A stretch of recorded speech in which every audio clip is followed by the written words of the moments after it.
Brad Lambert wants to be traded, you say? This is where Chevy does his best work.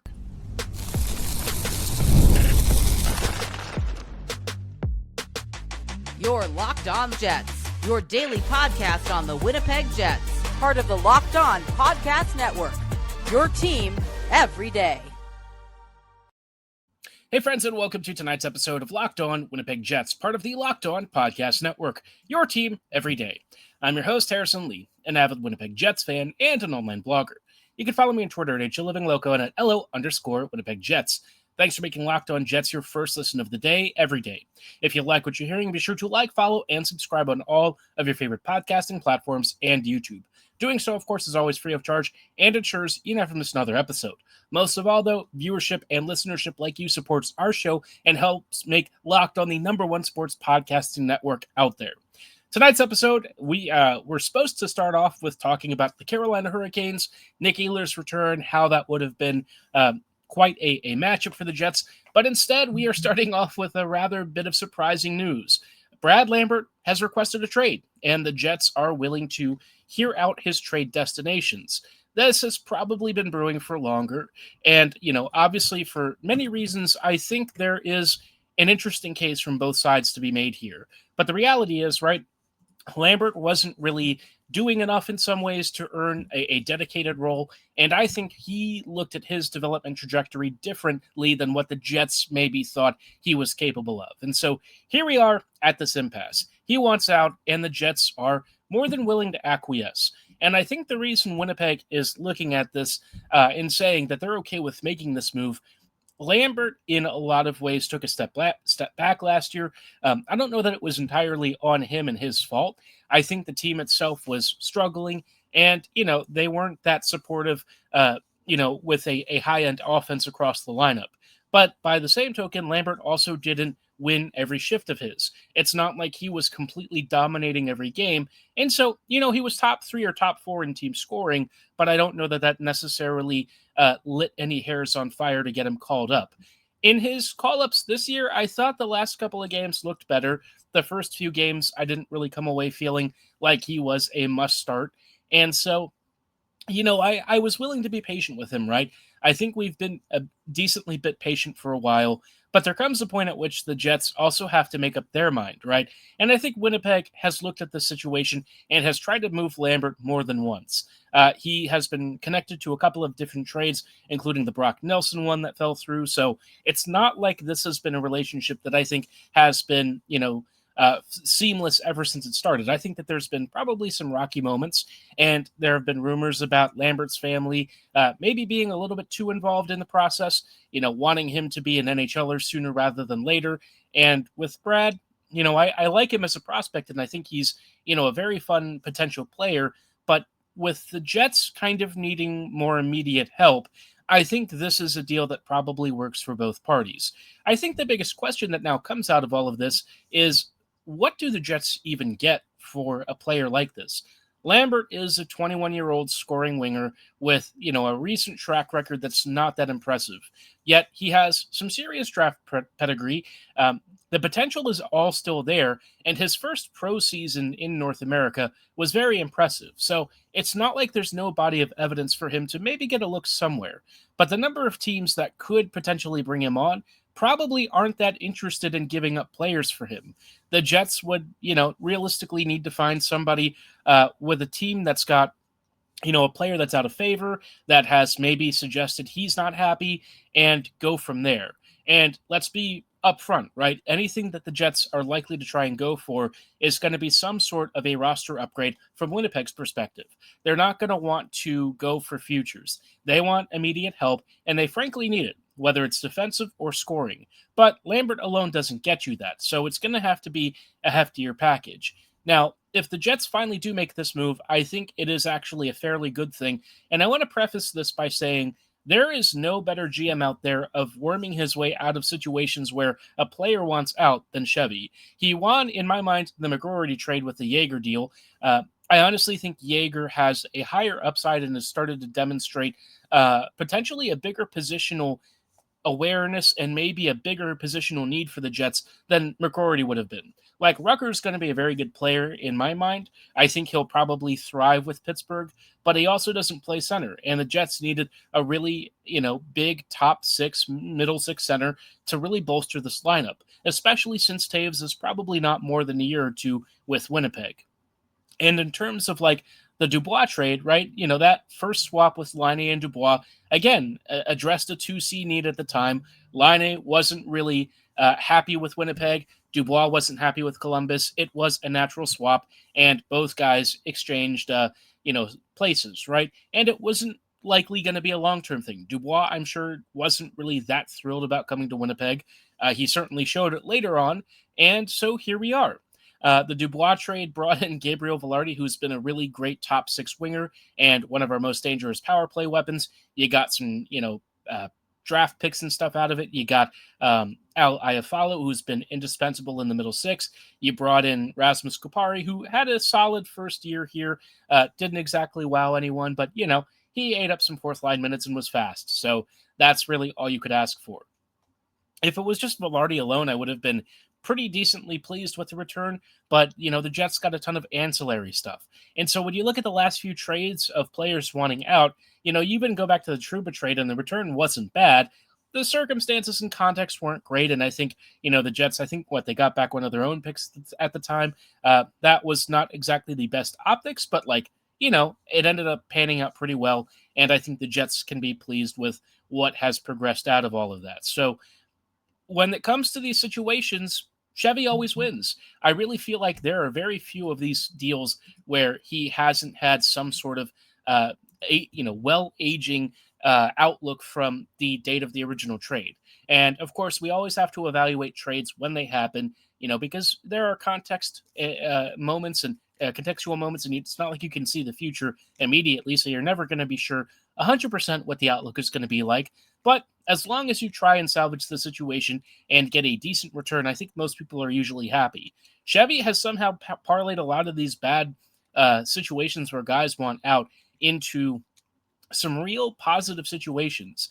Now, I want to talk about this being maybe a little alarming that it continues to happen, especially with some of the drafted prospects, and, really address the bigger question of the pipeline itself. And, is it really a pipeline that's supporting the Jets or not? But in this specific scenario, I guess I'm not too fussed about it. I think I'm just disappointed that Lambert didn't work out. I really thought he might be, the Ehlers replacement, even if his game was a bit different. But ultimately, he wants something different. I think the Jets are going in a different direction. And, at this point, it's just best for both parties to walk away while there is still some value to salvage. And for the Jets, maybe you're looking at an Owen Tippett who's been out of favor in Philadelphia. You'd probably need a decent package, and Tippett himself also has some sort of trade protection, so, that's going to be a little tricky to negotiate. But I don't think Tocchet really likes Tippett, and I don't know that Tocchet would really enjoy Brad Lambert either, but Briere as GM hasn't exactly been that impressive, so maybe you can finagle something to get Tippett here, who would probably be one of the biggest recent trades the Jets have made, really since the Dubois deal. That acquisition of Tippett would be perfect for the Jets timeline. He'd probably be a 50 to 60 point guy on the wing here, and I think he would be a very big scoring presence for a Jets team that frankly just doesn't have a lot of wing offense. Otherwise, you could maybe look at like a Yegor Chinnikov. I don't know that Chinnikov is the exact first name I'd target, but he is a sensible option if you go to Columbus. Or, there are rumors that Pavel Mintyukov wants out of Anaheim. If that's the case, the Jets could certainly do with looking at a young defender who has had a little bit of a rocky start after a couple of good young years. I don't quite know what his game is like at this point, but there are serious options. So if the Jets are ready to try and really win now with this core and supplement this offense, then this is really the first step in going that direction. And I hope they take advantage of the opportunity. I think, out of these what appear to be moldy lemons, you can get some pretty sweet tasting lemonade. And I think for the Jets, that is exactly the cure for what currently ails this 5v5 gameplay that we've seen from the Jets. But there is also the other side of the coin that, this isn't exactly the best look for the organization, and I want to chat about why coming right up. Let's be real, making excuses doesn't solve anything. We've all heard them before. It's just stress, I'm tired, or it happens to everyone sometimes. But when it comes to performance, sometimes your body just needs a little extra support. And that's where Rugiet comes in. Rugiet.com offers fast acting, doctor prescribed treatments for ED designed to help you stop making excuses and start making moves. Rugiet makes it easy to get started. You just connect with a board certified doctor 100% online. No awkward waiting rooms, no in person appointments, no judgment. If prescribed, your treatment ships discreetly straight to your door. It's fast, simple, and private, and it's all handled by real doctors. Rugiet is about bringing confidence, connection, and getting back to the moments that matter right to your doorstep. Visit rugiet.com/lockedonnhl to get 15% off your first order. That's rugiet.com/lockedonnhl, and don't forget to use our code LOCKEDONNHL so they know we sent you. Rugiet. Stop making excuses and start making moves.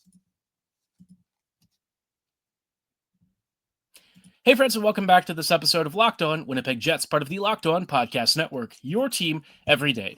Every day, thank you so much for rejoining us in tonight's episode as we're just chatting a little bit about the Brad Lambert trade request stuff is certainly not exactly the happiest news. I guess from my perspective, I'm not super shocked by it. I think he's probably a little pissed off that he's been toiling in the minors for a couple years when he feels like there are real opportunities for him to make an impact in Winnipeg's top six. I don't entirely disagree. I think, I look at how the Jets are built, and one of the things I've often mentioned is that Winnipeg's playoff ceiling is always a little bit handicapped, right? There is a very clear limit to how far this team can go based on the roster construction. The lineup itself isn't exactly optimized. I know people will fight me tooth and nail on the Connor Scheifele-Velarde thing, saying it's one of the highest scoring lines out there. And it's like, well, yes, partly because it plays so much together. It plays more than any other line combination in the entire NHL, which is actually pretty ridiculous and crazy to think about. But that trio has been together really for what feels like the dawn of time. It hasn't quite been that long, but it's been long enough to where, you're like, wow. How has that not actually been adjusted outside of like injuries? The Jets are really one of the few teams that does this. And so to me, it's become even more imperative for them to draft and develop and bring in reinforcements. If you are super dead set on this core being exactly as it is, then you also need to find some young prospects and players who can supplement and help you at the edges. But for the last 5 or so years, probably longer at this point, the Jets really haven't been graduating many prospects. And, on the one hand, it's not like the Jets are drafting in the top rungs of the NHL pool. We're getting a lot of mid to later round picks. And that's not the worst thing, but it also does kind of limit the likelihood of how many, high-end NHLers you're finding here. I'll say that Kieran Walton does at least inspire me a bit. He looks like he's had a really good trajectory. Still some work to do to be a pro caliber player, but there are early signs that seem positive. Colby Barlow has kind of been okay. I still have some question as to just how high his ceiling is. He might be more in like the middle to bottom 6 tier, but he has a lot of good leadership qualities. He's got a pro ready build. And so if he starts to figure out how to adapt his game to the AHL, hopefully, this year, later in the season, maybe we won't worry too much. But in terms of guys who have actually gone from the prospect pool to Winnipeg recently, you really only have a couple of examples. It's like Sandberg and Perfetti, and after that, not really anyone else too recently. We've had some stints with, Heinola and a few others who have played some games for the Jets, but really not more than like a season's worth. In general, the Jets have brought in more external talent than anything. And some of the biggest prospects that they've drafted have all requested out. Laine, of course, was one of the first big ones to get traded. Trouba, I don't necessarily count because I don't think he was actually that upset about it. I think with Trouba, it was more of a family situation thing. And, at the end of the day, he wasn't really young when he was traded, right? He was towards the end of his prime. And I think for all parties involved, the deal made sense. But, Laine, a little bit of a different story. He was a young developing player, and he had a real falling out with Wheeler and Maurice. So, not great. You had McGroarty, who just didn't really seem to be that interested in signing with the Jets after what looked to be a very positive first public image. I thought he was going to be a big rock star here in Winnipeg, and instead he took it and hightailed it out as soon as things did not go his way, and he wasn't on the Jets lineup. So, yeah, little interesting there. Fascinating turn of events. But now you're starting to see, yet another kid in Lambert want out. And I don't love that as a trend. Now, the thing with all of this, and you have to take it with a little bit of context here. Like, Winnipeg is not the sexiest destination for young kids. I get that. And, these drafted prospects don't get to choose where they go, right? The only thing that they could realistically do is hold out, but they really have zero leverage. So when they exercise the leverage, there's a part of me that can't really be mad about it.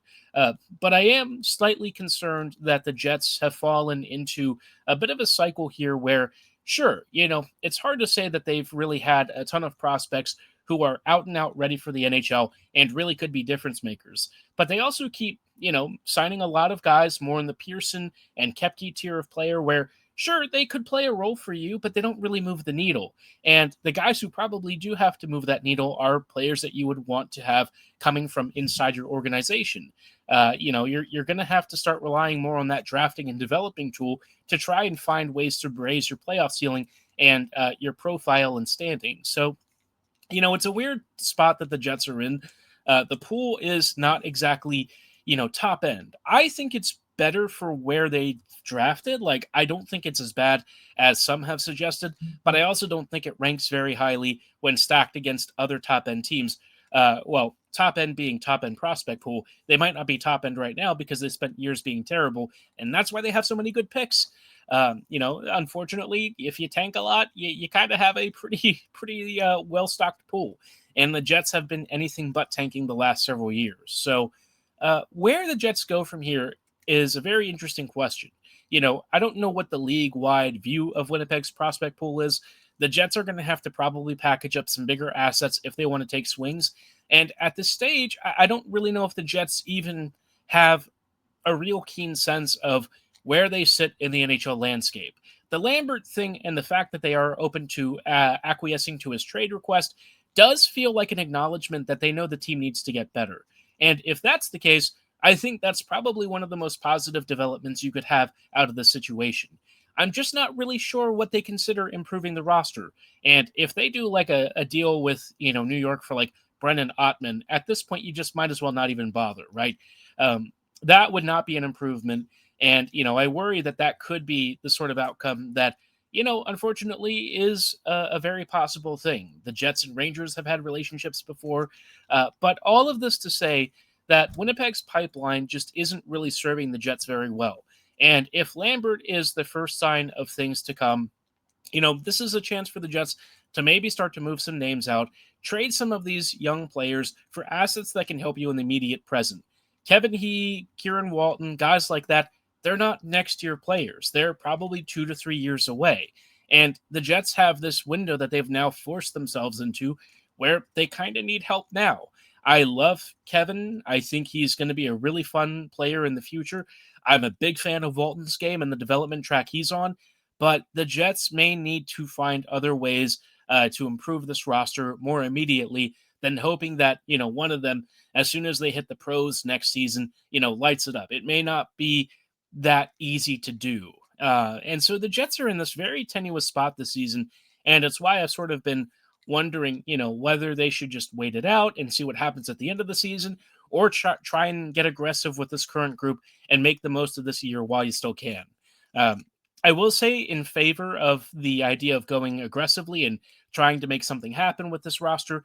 The rest of the league is not that impressive across the board. A lot of teams taking points off one another, a lot of league parity. This might be an opportunity for the Jets to try and, salvage something here and find a way to maybe sneak through some of these playoff rounds in the future with a roster that maybe in previous years wouldn't have gotten the job done.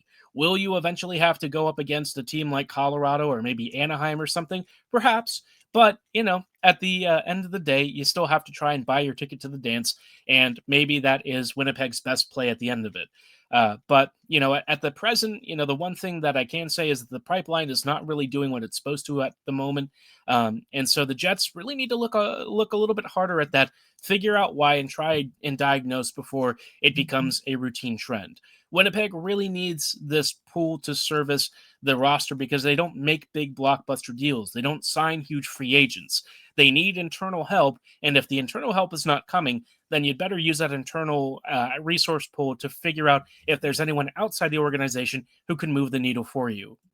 It is a longer term challenge and one that the Jets are not going to figure out in a day, but certainly you hope that at some point they resolve this sooner than later. But curious to know your thoughts on this.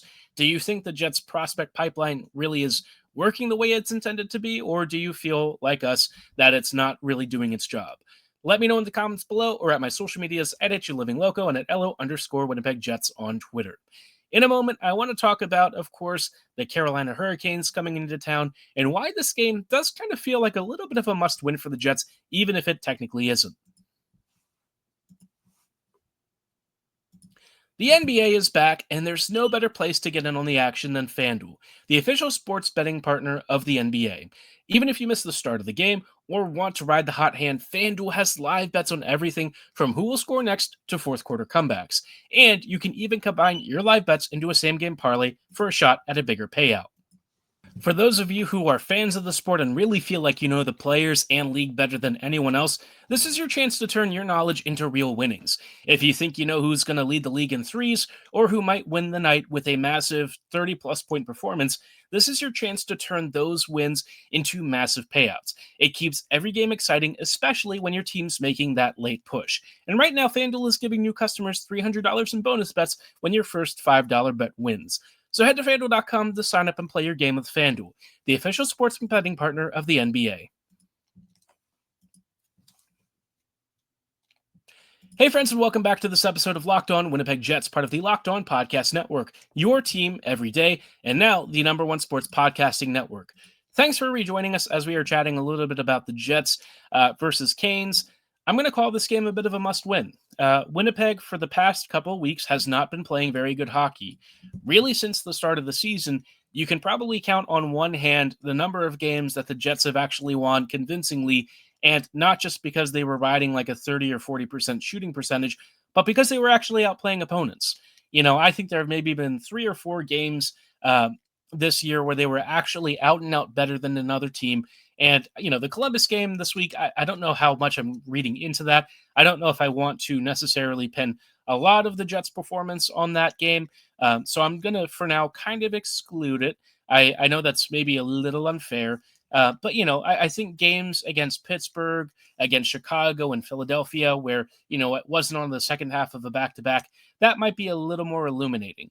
And for the Jets, it's been a so-so start to the year, right? The record is okay. They're 5 games over 500, so it's not terrible.